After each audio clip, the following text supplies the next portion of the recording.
Shalom, selamat datang di online service AFG Aviong. Apa kabar semuanya? Senang kami bisa melayani Anda semua. Semoga kita semua selalu dalam perlindungan kasih Tuhan. Perkenalkan, nama saya Amin selaku host Anda untuk kebaktian hari ini. Saya ingin menyambut Anda yang baru pertama kali bergabung di dalam online kami. Selamat datang, dan kami sangat senang dapat melayani Anda semua. Apabila Anda memiliki pokok-pokok doa atau pergumulan yang ingin Anda doakan bersama kami, ataupun Anda ingin membagikan doa Anda yang sudah terjawab, silakan klik tautan di bawah ini. Kami akan berdoa bersama Anda. Kami juga memiliki kelompok kecil yang bernama iCare. Jangan ketinggalan untuk bergabung di iCare yang sudah tersedia. Silakan follow media sosial kami agar Anda dapat tetap terhubung dengan kami. Sebentar lagi kita akan masuk dalam penyembahan. Siapkan hati, berikan penyembahan yang terbaik bagi Tuhan. Tuhan Yesus memberkati.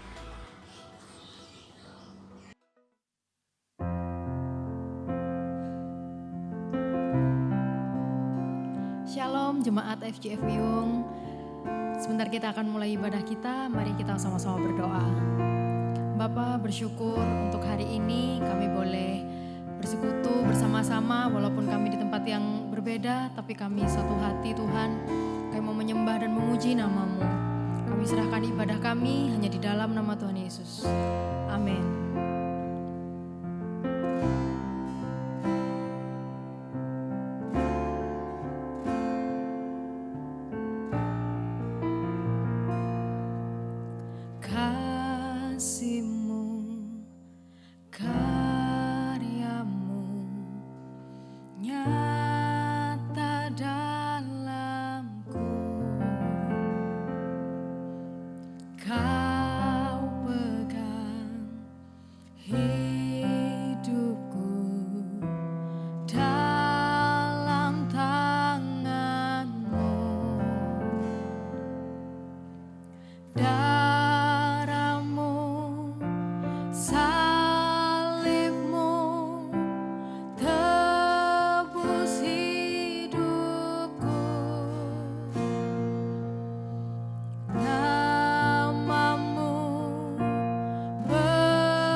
Yesus kuatku,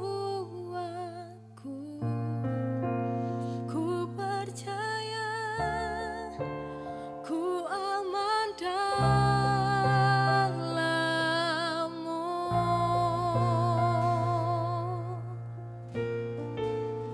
Harapanku di dalam-Mu, hanya Kau Yesus kuatku, ku percaya, ku aman dalam-Mu.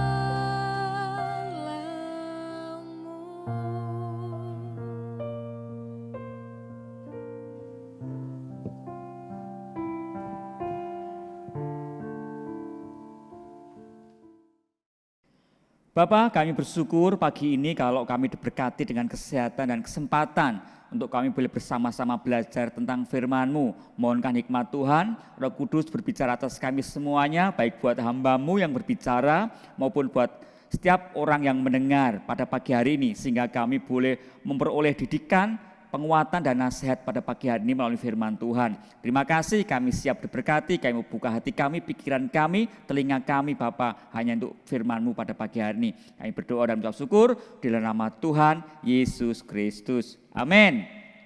Shalom, Bapak Ibu jemaat Tuhan yang terkasih, senang kalau hari ini saya bisa bertemu dengan Anda dalam kondisi yang sehat, tidak kurang suatu apapun. Dan tentunya ini tetap menjadi doa kita bersama bahwa pemeliharaan Tuhan sempurna dalam kehidupan kita. Amin.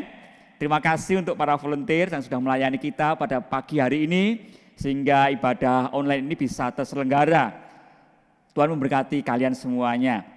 Baik, Bapak Ibu jemaat Tuhan yang terkasih, saat ini kita ada di tengah-tengah kondisi di mana banyak sekali hal yang berpotensi membuat iman orang Kristen atau iman orang percaya ini melenceng dari firman Tuhan.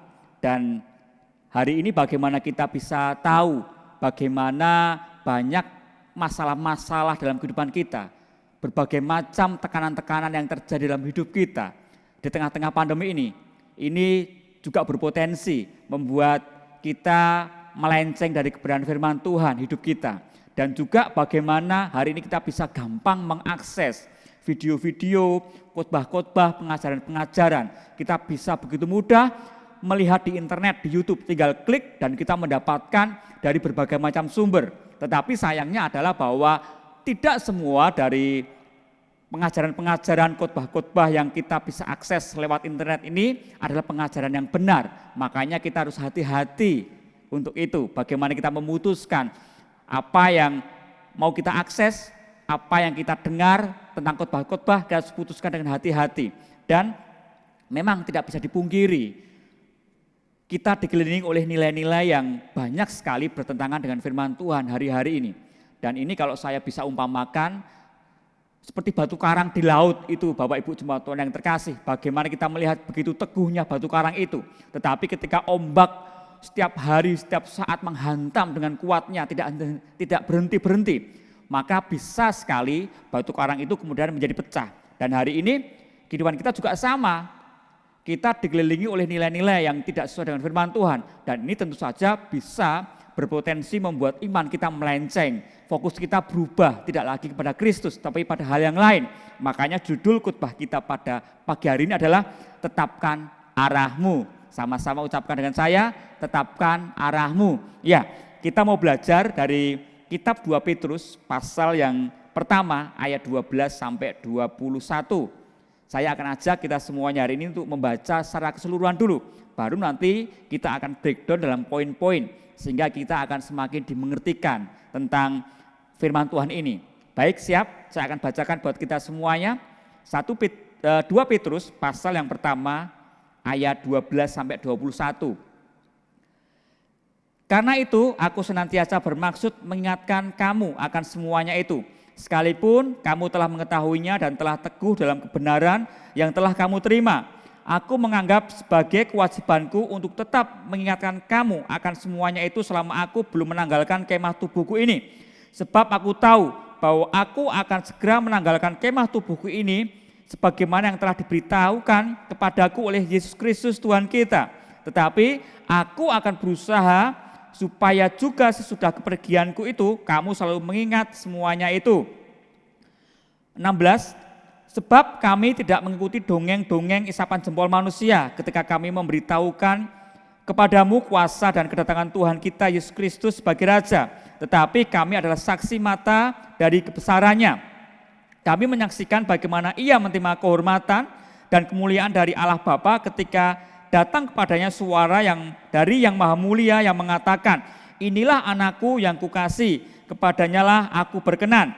Suara itu kami dengar datang dari surga ketika kami bersama-sama dengan dia di atas gunung yang kudus. Dengan demikian kami semakin diteguhkan oleh firman yang telah disampaikan oleh para nabi. Alangkah baiknya kalau kamu memperhatikannya sama seperti memperhatikan pelita yang bercahaya di tempat yang gelap sampai fajar menyingsing dan bintang timur terbit bersinar dalam hatimu. Yang terutama harus kamu ketahui ialah bahwa nubuat-nubuat dalam kitab suci tidak boleh ditafsirkan menurut kehendak sendiri, sebab tidak pernah nubuat dihasilkan oleh kehendak manusia, tetapi oleh dorongan Roh Kudus, orang-orang berbicara atas nama Allah. Sampai di sini pembacaan firman Tuhan, Bapak Ibu jemaat Tuhan yang terkasih. Kalau minggu kemarin kita belajar dari ayat yang pertama sampai 11, Pastor Andreas mengajarkan banyak hal tentang itu. Dan hari ini saya mengajak kita semuanya untuk mencermati ayat yang ke-12 sampai ayat 21. Kalau kita lihat dalam kitab 2 Petrus ini sebetulnya penerimanya sama dengan kitab 1 Petrus. Mereka adalah orang-orang Yahudi yang beragama Kristen atau orang-orang percaya dari golongan Yahudi. Tetapi mereka tersebar di daerah-daerah orang-orang kafir. Yang membedakan adalah permasalahan yang mereka hadapi. Kalau di dalam kitab 1 Petrus, Petrus banyak sekali mengatakan tentang penderitaan jasmani. Yang artinya bahwa pada waktu itu jemaat banyak sekali mendapatkan tekanan-tekanan secara jasmani. Tetapi di dalam kitab 2 Petrus ini permasalahannya mulai bergeser. Di mana Petrus menyebutkan guru-guru palsu di sana. Artinya apa? Bahwa pada waktu itu banyak sekali pengajaran-pengajaran yang datangnya dari guru palsu. Tentunya ini adalah kondisi yang berbahaya buat jemaat pada waktu itu, di mana pengajaran-pengajaran ini bisa sangat mungkin untuk menyesatkan iman, merubah fokus mereka, iman mereka kepada Kristus. Dan inilah tujuan utama Petrus menuliskan surat ini, yaitu bahwa Petrus mau jemaat-jemaat Tuhan, orang-orang percaya pada waktu itu tetap mempertahankan arah fokus mereka, iman mereka, yaitu kepada Kristus saja. Dan pesan ini tentunya relevan buat kita hari ini, Bapak Ibu jemaat Tuhan yang terkasih. Bagaimana kita tahu seperti tadi kita sudah bicarakan di depan, banyak sekali hal hari ini yang berpotensi membuat iman kita mungkin melenceng. Entah itu tekanan, entah itu akses yang begitu mudah kepada internet, dan kita bisa mengakses berbagai macam pengajaran-pengajaran di sana. Ini adalah potensi-potensi yang bisa membuat kita kemudian melenceng, arah kita melenceng. Nah, kita mau belajar bersama-sama hari ini dari perikop ini yang baru saja kita baca. Kita akan belajar dari nasihat Rasul Petrus. Di sana saya mencatat, paling tidak Petrus mengingatkan kepada jemaat-jemaat pada waktu itu dan hari ini buat kita. Ada 3 hal sikap orang percaya tentang firman Tuhan. Yang pertama yang bisa kita pelajari dari perikop ini adalah firman Tuhan harus diajarkan secara terus-menerus. Ya, firman Tuhan harus diajarkan secara terus-menerus. Di dalam ayat 12, Petrus mengatakan begini, karena itu aku senantiasa bermaksud mengingatkan kamu akan semuanya itu, sekalipun kamu telah mengetahuinya dan telah teguh dalam kebenaran yang telah kamu terima.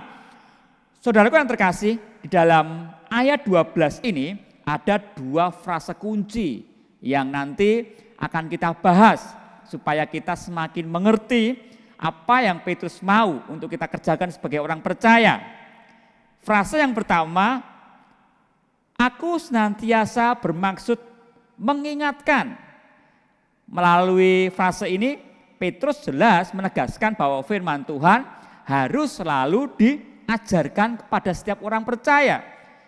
Aku senantiasa, kata senantiasa ini mengacu kepada pekerjaan yang dilakukan secara terus-menerus.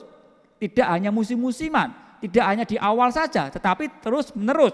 firman Tuhan harus diberitakan. Hal ini didasari pemahaman bahwa banyak sekali di dunia ini hal-hal yang bisa dipakai iblis untuk menjatuhkan iman orang percaya. Ini tentunya selaras dengan apa yang Petrus katakan di dalam kitab 1 Petrus pasal yang kelima ayat yang ke-8. Di sana Petrus mengatakan, sadarlah dan berjaga-jagalah. Lawanmu si iblis berjalan sama seperti singa yang mengaum-ngaum dan mencari orang yang dapat ditelannya. Ini harus kita pahami Bapak Ibu Jemaat Tuhan yang terkasih, bahwa kita hidup di tengah-tengah kondisi yang bisa saja membuat iman kita jatuh. Makanya Petrus menegaskan senantiasa firman Tuhan harus diajarkan. Frase kunci yang kedua adalah, sekalipun kamu telah mengetahuinya dan telah teguh dalam kebenaran. Perhatikan ini, kamu telah mengetahuinya dan telah teguh dalam kebenaran. Ini adalah sesuatu yang mengembirakan. Setuju dengan saya? Ya, ketika kita teguh dan kita telah mengetahui semua kebenaran, tentunya ini kondisi yang sangat mengembirakan. Tetapi hati-hati Bapak Ibu Jemaat Tuhan yang terkasih, kondisi ini juga bisa sekaligus menjadi titik lengah buat kita orang percaya. Kita merasa bahwa kita kuat, kita merasa bahwa kita tidak akan jatuh. Hati-hati dengan kondisi ini.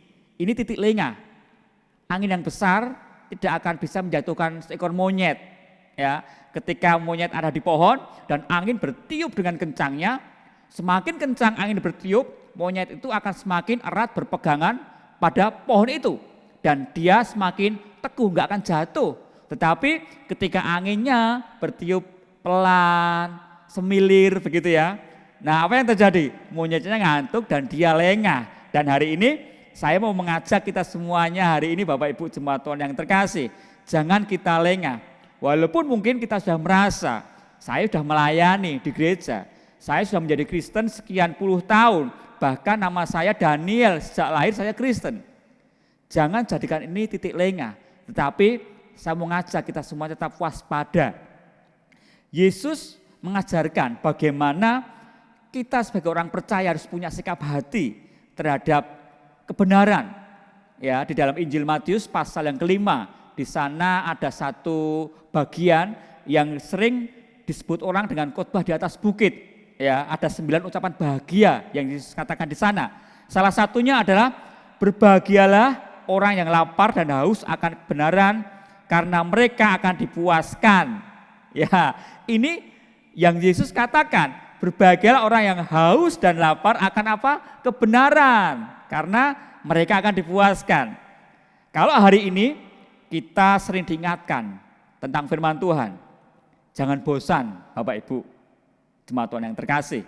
Kalau setiap pagi para leaders mengingatkan kita akan firman Tuhan melalui morning devotion, setiap pagi kita dengar renungan demi renungan. Kita harus syukuri itu dan kita harus manfaatkan itu dengan sebaik-baiknya.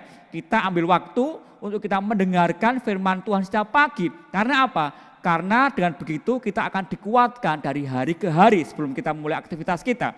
Dan tentunya ini merupakan suatu hal yang baik untuk pertumbuhan iman kita. Jadi kita tetap terjaga. Kalau hari ini kita merasa hidup kita baik-baik saja, syukuri itu Bapak Ibu. Dan tetap waspada, jangan lengah. Terus berpegang sama Tuhan senantiasa. Jangan pernah lepaskan, jangan pernah putuskan, lewatkan sehari pun tanpa firman Tuhan. Karena kita akan menjadi lemah tanpa firman Tuhan. Ini poin yang pertama. Firman Tuhan harus diajarkan secara terus-menerus. Poin yang kedua yang Petrus ingatkan kepada kita orang percaya adalah Kristus sebagai berita utama.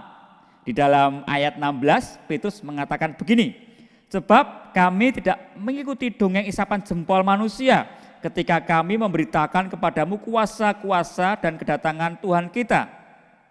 Yesus Kristus sebagai Raja, tetapi kami adalah saksi mata.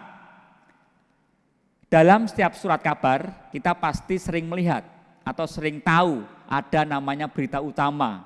Bahkan di dalam berita-berita kalau kita perhatikan di TV-TV ada namanya berita utama. Berita utama ini biasanya adalah isu-isu yang hangat, yang sering dibicarakan orang. Ya, hari-hari ini isu utamanya tentang COVID ya. Kalau tidak tentang COVID, yang baru hangat-hangatnya adalah tentang apa? Tentang Taliban. Ya, kita pasti ketika kita mendapat berita, di sana ada berita-berita tentang itu. Nah, pertanyaannya hari ini buat kita semuanya adalah, apa berita utama dalam hidup Anda hari ini? Ya, apa berita utama dalam hidup Anda hari ini? Jelas tadi di dalam ayat 16, Petrus menegaskan bahwa berita utama dalam hidupnya sebagai orang percaya adalah Kristus, bukan dongeng isapan jempol. Hari ini saya mau mengajak kita semuanya, ketika kita menyadari bahwa berita utamanya bukan tentang Kristus dalam hidup kita, mari kita ambil langkah seperti Petrus tadi, bahwa berita utama dalam hidupnya adalah Kristus. Yang dimaksud dengan isapan jempol, Bapak Ibu jemaat Tuhan yang terkasih, dalam ayat ini adalah pada waktu itu banyak sekali dikembangkan oleh guru-guru palsu, mitos-mitos atau tahayul-tahayul.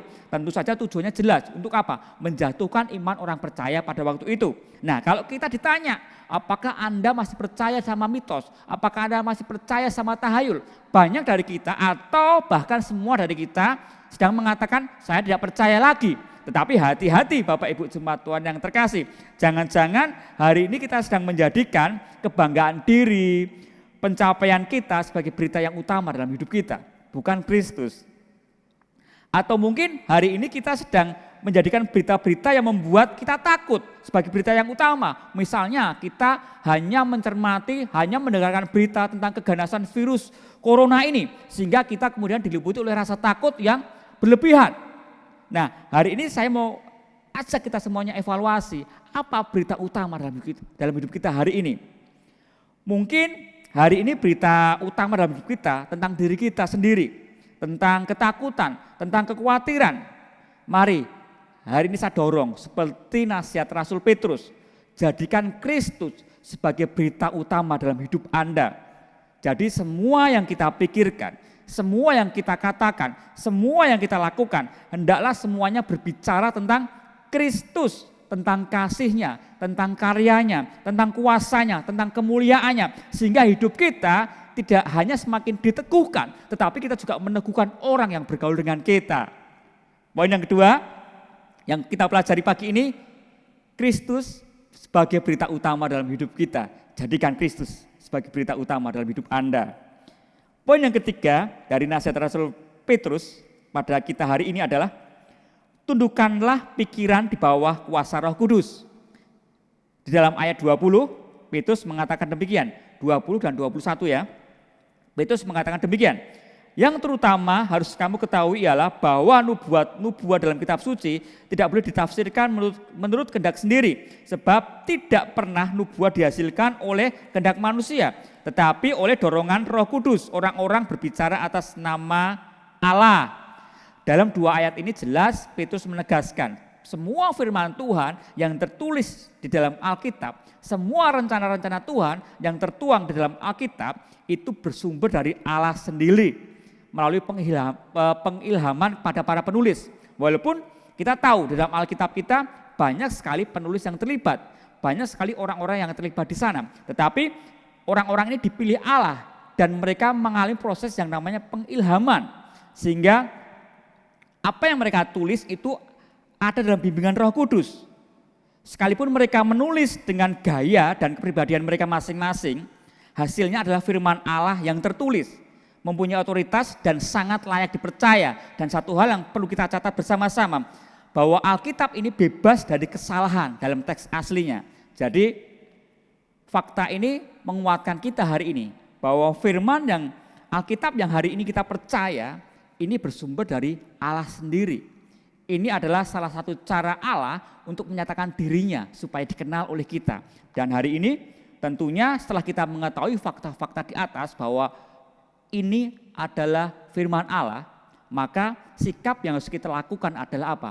Kita tundukkan pikiran kita tundukkan akal kita di bawah kuasa Roh Kudus. Karena hati-hati Bapak Ibu jemaat Tuhan yang terkasih, banyak sekali pengajaran-pengajaran yang sesat, khotbah-khotbah yang menyesatkan itu berawal dari ketidakmauan seseorang untuk tunduk kepada Roh Kudus. Sehingga yang muncul adalah pemahamannya sendiri, yang muncul adalah idenya sendiri, bukan ide dari Roh Kudus. Dan ini sangat berbahaya sekali Bapak Ibu jemaat Tuhan yang terkasih. Tentu saja saya mendorong setiap jemaat IFCF Wiyung khususnya hari ini untuk menghindari ya mengakses pengajaran-pengajaran yang tidak jelas sumbernya. Jadi hal terbaik yang bisa Anda lakukan ketika Anda mempunyai pertanyaan tentang sesuatu berkenaan dengan firman Tuhan, tanyakan itu kepada pastor Anda atau kepada leader Anda. Dan tentunya mereka dengan senang hati akan menjawab itu. Dan ini sangat bisa dipercaya karena para leaders dan para pastor ini akan berusaha semampunya tentunya dengan kekuatan Roh Kudus untuk memberikan makanan rohani yang sehat buat Anda jemaat-jemaat Tuhan. Berdoa sebelum baca firman Tuhan, ini hal yang penting. Ya, ini selaras dengan apa yang dikatakan oleh Injil Yohanes pasal 14 ayat 26. Tetapi penghibur yaitu Roh Kudus akan diutus oleh Bapa dalam namaku. Dialah yang akan mengajarkan segala sesuatu kepadamu dan akan mengingatkan kamu akan semua yang telah kukatakan kepadamu. Jadi Bapak, Ibu, jemaat Tuhan, saudaraku yang terkasih, Roh Kuduslah yang akan mengajar kita semuanya tentang firman Tuhan, tentang segala sesuatu. Jangan biarkan pikiran kita, jangan biarkan akal kita, jangan biarkan logika kita menguasai atau mengajarkan kepada kita tentang firman Tuhan. Karena itu pasti ujungnya adalah sebuah kesalahan. Ketika kita salah dalam menafsirkan firman Tuhan, ketika kita salah dalam mengertikan firman Tuhan, tentunya yang dihasilkan adalah perbuatan yang salah, keputusan yang salah. Makanya ini sangat berbahaya. Dan sadarilah Bapak Ibu jemaat Tuhan yang terkasih bahwa pengetahuan kita ini sangat terbatas. Kalau kita bisa ibaratkan pengetahuan kita ini hanya secuil daripada hikmat Tuhan. Jangankan untuk menyelami rencana Allah yang begitu besar. Untuk kita tahu 2 menit ke depan dalam hidup kita, itu kita tidak mampu. Makanya kita perlu Roh Kudus untuk pimpin kita. Kita perlu Roh Kudus untuk bekerja, mengajarkan kepada kita hal-hal yang berkaitan dengan firman Tuhan. Sehingga semuanya dalam hidup kita, firman Tuhan yang kita dengar, firman Tuhan yang kita baca, bisa kita pahami seturut dengan kehendak Tuhan, seturut dengan kemauan Allah. Jadi Bapak Ibu jemaat Tuhan yang terkasih, jangan biarkan akal kita yang pimpin kita. Tundukkan itu di bawah kuasa Roh Kudus. Hari ini kita sudah belajar tentang 3 hal nasihat Rasul Petrus, bagaimana sikap kita sebagai orang percaya akan firman Tuhan. Yang pertama, kita belajar bahwa firman Tuhan harus diajarkan secara terus menerus. Jangan bosan belajar firman Tuhan ya. Terus jangan lengah dan jangan merasa kuat, karena ini menjadi titik lengah kita. Yang kedua, kita belajar bahwa Kristus sebagai berita utama dalam kehidupan kita. Mari seluruh hidup kita, tutur kata kita, tingkah laku kita hendaklah berbicara tentang Kristus. Yang ketiga, tundukkan pikiran kita dalam kuasa Roh Kudus. Jangan biarkan akal pikiran kita yang mendominasi. Biarlah Roh Kudus yang akan pimpin kita. Sehingga langkah kita bukan langkah yang salah, tapi langkah kita adalah langkah yang tetap, yang benar. Maka dari itu, mari Bapak Ibu jemaat Tuhan yang terkasih, tetapkan arah langkah kita. Tetapkan arah kita hanya kepada Kristus. Amin. Yuk kita berdoa bersama-sama sebelum kita nanti mengakhiri ibadah kita. Bapa, terima kasih untuk firman-Mu yang sudah kami dengar pada pagi hari ini. Kami diberkati Tuhan, kami dikuatkan. Kalau hari ini kami sedang ada dalam arah yang salah Tuhan, kami merasa kuat akan diri kami sendiri, kami merasa mampu Tuhan, ampuni kami karena ternyata banyak hal dalam hidup kami yang membuat kami lengah Tuhan. Mari hamba-Mu berdoa supaya firman ini boleh menjadi rema dalam kehidupan setiap jemaat Tuhan yang mendengar pada pagi hari ini. Mereka boleh dikuatkan, mereka boleh diteguhkan akan kebenaran. Mereka tidak salah langkah dalam hidup mereka, tapi mereka boleh menjadi pribadi-pribadi yang semakin hari boleh mengenal Kristus dalam hidup mereka. Hamba-Mu berdoa untuk setiap jemaat Tuhan, di IFCF Wiyung khususnya, apapun yang boleh menjadi permasalahan mereka di tengah-tengah musim ini, hamba-Mu berdoa supaya Tuhan sendiri yang boleh menjadi Tuhan Allah pencukup dalam kehidupan mereka. Kalau mereka bergumul tentang masalah kesehatan, Tuhan boleh menjadi Allah penyembuh di dalam hidup mereka. Kalau mereka bergumul dengan masalah ekonomi, Tuhan Allah yang boleh menyediakan semua kebutuhan yang boleh ada dalam kehidupan mereka. Kalau mereka bergumul tentang hubungan, kami berdoa supaya Tuhan sendiri boleh memberikan hati yang besar kepada mereka untuk mereka boleh saling mengampuni dan memaafkan satu sama yang lain. Terima kasih Bapa, terima kasih kiranya Roh Kudus berbicara atas kami semuanya senantiasa dan kami boleh mendapatkan satu rema yang boleh hidup di dalam kehidupan kami. Terima kasih Bapak, terima kasih, terima kasih. Mari jemaat Tuhan, kita akan angkat tangan kita akan terima berkat Tuhan.